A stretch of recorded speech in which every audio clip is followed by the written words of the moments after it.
موعد وتوقيت مباراة الجزائر وأنغولا في الجولة الأولى من بطولة كأس إفريقيا 2024 والقنوات الناقلة للمباراة.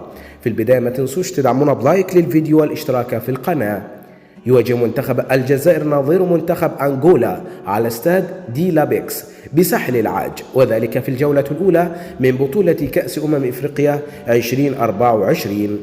ويقع المنتخبين في المجموعة بجانب كل من منتخبات بوركينا فاسو وموريتانيا.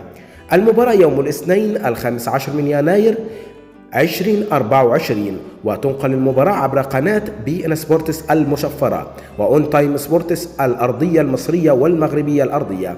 وتنطلق المباراة في 8 مساء بتوقيت موريتانيا، 9 مساء بتوقيت الجزائر وتونس والمغرب، 10 مساء بتوقيت مصر والسودان، 11 بتوقيت السعودية والكويت وقطر والأردن واليمن والعراق والبحرين وسوريا، 12 مساء بتوقيت الإمارات وسلطنة عمان. نحن في انتظار توقعاتكم عن نتيجة المباراة في التعليقات، ولا تنسوا لايك للفيديو. دمتم على خير، والسلام عليكم ورحمة الله.